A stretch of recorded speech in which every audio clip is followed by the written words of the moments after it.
Friends, welcome back to my channel. Friends, Sandalwood ಅಂದರೆ ನಮ್ಮ ಕನ್ನಡ ಚಿತ್ರರಂಗ. ಕನ್ನಡ ಚಿತ್ರರಂಗವು 1934ರಲ್ಲಿ ಹುಟ್ಟಿಕೊಳ್ಳುತ್ತೆ. ನಮ್ಮ ಸ್ಯಾಂಡಲ್ವುಡ್ನ ಮೊದಲ ಚಿತ್ರ ಸತಿ ಸುಲೋಚನಾ. ಇಲ್ಲಿಂದ ಆರಂಭವಾದ ನಮ್ಮ ಕನ್ನಡ ಚಿತ್ರರಂಗವು ಕರ್ನಾಟಕ ಸಾರ್ವಭೌಮ ಡಾಕ್ಟರ್ ರಾಜ್ಕುಮಾರ್ನಂತಹ ಧೀಮಂತ ನಾಯಕ ನಟರಿಂದ ಹಿಡಿದು ಶಂಕರ್ ನಾಗ್, ವಿಷ್ಣುವರ್ಧನ್, ಅಂಬರೀಷ್ನಂತಹ ಸರ್ವಶ್ರೇಷ್ಠ ನಾಯಕ ನಟರು ಈ ಸ್ಯಾಂಡಲ್ವುಡ್ನಲ್ಲಿ ಹುಟ್ಟಿಕೊಳ್ಳುತ್ತಾರೆ. ಇಲ್ಲಿಂದ ಒಂದಲ್ಲ ಒಂದು ರೀತಿಯಲ್ಲಿ ಹಲವಾರು ರೀತಿಯ ಕಾಂಟ್ರವರ್ಸಿಗಳು, ಭಿನ್ನಾಭಿಪ್ರಾಯಗಳು ಆರಂಭವಾಗುತ್ತವೆ. 1999ರ ಶಂಕರ್ ನಾಗ್ ಸಾವಿನಿಂದ ಹಿಡಿದು 2024ರವರೆಗೂ ಕಾಂಟ್ರವರ್ಸಿಗಳು ಇಲ್ಲಿವರೆಗೂ ನಿಂತಿಲ್ಲ. ಇಂತಹ ಟಾಪ್ 5 ಕಾಂಟ್ರವರ್ಸಿಗಳ ಬಗ್ಗೆ ಈ ವಿಡಿಯೋದಲ್ಲಿ ನೋಡೋಣ. ನೀವು ಇನ್ನು ನಮ್ಮ ಚಾನಲ್ನ ಸಬ್ಸ್ಕ್ರೈಬ್ ಮಾಡ್ಕೊಂಡಿಲ್ಲ ಅಂದರೆ ಬೇಗ ಸಬ್ಸ್ಕ್ರೈಬ್ ಮಾಡ್ಕೊಳ್ಳಿ. ಹಾಗೆ ಪಕ್ಕದಲ್ಲಿರುವ ಬೆಲ್ ಐಕಾನನ್ನು ಪ್ರೆಸ್ ಮಾಡಿ. ನೀವು ಕೂಡ ರಾಜ್ಕುಮಾರ್, ಶಂಕರ್ ನಾಗ್, ವಿಷ್ಣುವರ್ಧನ್, ಅಂಬರೀಷ್, ದರ್ಶನ್, ಪುನೀತ್ ರಾಜ್ಕುಮಾರ್, ಕಿಚ್ಚ ಸುದೀಪ್, ಯಶ್ ಅವರ ಅಭಿಮಾನಿಯಾಗಿದ್ದರೆ ಈ ವಿಡಿಯೋಗೆ ಒಂದು ಲೈಕ್ ಮಾಡಿ. ಹಾಗೆ ನಮ್ಮ ಚಾನಲ್ನ ಮರಿದೇನೆ ಸಬ್ಸ್ಕ್ರೈಬ್ ಮಾಡ್ಕೊಳ್ಳಿ. Top number 1, Jaggesh and Darshan. Friends, Jaggesh ಮತ್ತು ದರ್ಶನ್ ಅವರ ಫ್ಯಾನ್ಸ್ಗಳ ನಡುವೆ ಆಗಾಗ ಕೆಲವು ಸಣ್ಣ ಪುಟ್ಟ ವಿಚಾರಗಳಿಗೆ ಜಗಳ ಆಗುತ್ತಿರುತ್ತದೆ. ಕೆಲವು ದಿನಗಳ ಹಿಂದೆ ಜಗ್ಗೇಶ್ ಅವರು ದರ್ಶನ್ನ ಕುರಿತು ಇರುವ ಒಂದು ಆಡಿಯೋ ಭಾರಿ ಮಟ್ಟದಲ್ಲಿ ವೈರಲ್ ಆಗಿ ಇಬ್ಬರ ನಡುವೆ ಜಗಳವನ್ನು ತಂದಿಕ್ಕಿದೆ. ನಂತರ ಇಬ್ಬರ ಫ್ಯಾನ್ಸ್ ನಡುವೆ ಜಗಳಕ್ಕೆ ಸಂಧಿಯಾಗಿದೆ. Top number 2, Yash and Sudeep. Corona ಟೈಮಲ್ಲಿ ಫಿಟ್ನೆಸ್ ಚಾಲೆಂಜ್ ಸ್ಟಾರ್ಗಳ ನಡುವೆ ಜೋರಾಗಿ ನಡೆಯುತ್ತಿತ್ತು.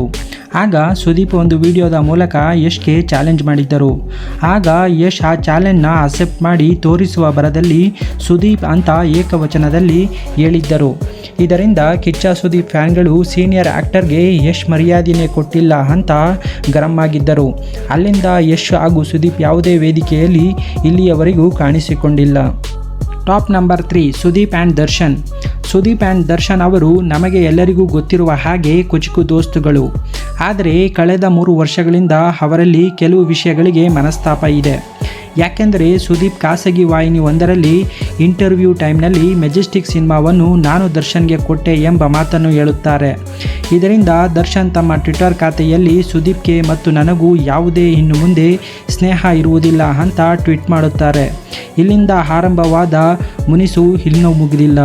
Top number 4, Darshan and Puneeth Rajkumar. Darshan and Puneeth Rajkumar ಅವರು ಒಟ್ಟಿಗೆ ಕನ್ನಡ ಚಿತ್ರರಂಗಕ್ಕೆ ಬಂದವರು.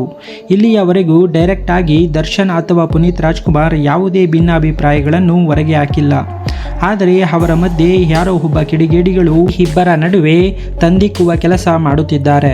ಇದರಿಂದ 2 ವರ್ಗಗಳ ಫ್ಯಾನ್ಸ್ ವಾರ್ಗಳು ಆಗಾಗ ಜರುಗುತ್ತಿರುತ್ತವೆ. ಕೆಲವು ತಿಂಗಳ ಹಿಂದೆ ಹೊಸಪೇಟೆಯಲ್ಲಿ ಜರುಗಿದ ಸನ್ನಿವೇಶವೇ ಇದಕ್ಕೆ ಉತ್ತರ. ಯಾರೋ ಒಬ್ಬ ಕಿಡಿಗೇಡಿಯಿಂದ ಅಂದು ಕನ್ನಡ ಚಿತ್ರರಂಗವೇ ಬೆಂಕಿಯಿಂದ ಒತ್ತಿತ್ತು. Top 5, Darshan and Dhruva Sarja. ಕನ್ನಡ ಚಿತ್ರರಂಗದ ಆಕ್ಷನ್ ಕಿಂಗ್ ಅರ್ಜುನ್ ಸರ್ಜಾ ಅವರ ಅಕ್ಕನ ಮಗ ಧ್ರುವ ಸರ್ಜಾ. ಆರಂಭದಲ್ಲಿ ಒಬ್ಬಂಟಿಯಾಗಿ ತಮ್ಮ ಮಾವನ ಹೆಸರು ಕೂಡ ಹೇಳದೆ ಸಿನಿಮಾ ರಂಗದಲ್ಲಿ ಗುರುತಿಸಿಕೊಂಡಂತಹ ನಟ ಧ್ರುವ ಸರ್ಜಾ. ಕೆಲವು ವರ್ಷಗಳ ಹಿಂದೆ ದರ್ಶನ್ ಅವರ ಗಡಿಯಲ್ಲಿ ಬೆಳೆದು ಬಂದ ನಟ ಧ್ರುವ ಸರ್ಜಾ.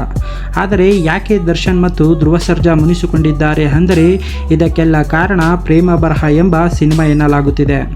ದರ್ಶನ್ ಅವರ ಪರ್ಸನಲ್ ಸೆಕ್ರೆಟರಿ ಅರುಣ್ ಅವರು ಪ್ರೇಮ ಬರಹದ ನಿರ್ಮಾಪಕರಾಗಿ ಕೆಲಸ ಮಾಡಿ 1 ಕೋಟಿ ಹಣವನ್ನು ಅರ್ಜುನ್ ಸರ್ಜಾ ಅವರಿಗೆ ಮೋಸ ಮಾಡಿದ್ದಾರೆ ಎನ್ನುವ ವದಂತಿ ಕೇಳಲಾಗುತ್ತಿದೆ.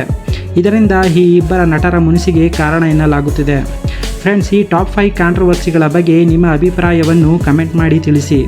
ಹಾಗೆ ನೀವು ಕೂಡ ದರ್ಶನ್, ಯಶ್, ಸುದೀಪ್, ಪುನೀತ್ ರಾಜ್ಕುಮಾರ್ ಅವರ ಅಭಿಮಾನಿಯಾಗಿದ್ದರೆ ನಮ್ಮ ಚಾನಲನ್ನು ಪ್ಲೀಸ್ ಸಬ್ಸ್ಕ್ರೈಬ್ ಮಾಡಿಕೊಳ್ಳಿ. ನಿಮ್ಮ ನೆಚ್ಚಿನ ಸ್ಟಾರ್ಗಳ ಹೆಸರನ್ನು ಕಮೆಂಟ್ ಮಾಡಿ. ಯಾರಿಗೆ ಎಷ್ಟು ಹೈಯೆಸ್ಟ್ ಕಮೆಂಟ್ ಬರುತ್ತೋ ಅಂತ ನೋಡೋಣ. ಹಾಗೆ ನೀವು ನಿಜವಾದ ಪುನೀತ್ ರಾಜ್ಕುಮಾರ್ ಅಭಿಮಾನಿಯಾಗಿದ್ದರೆ ಈ ವಿಡಿಯೋಗೆ ಒಂದು ಲೈಕ್ ಮಾಡಿ.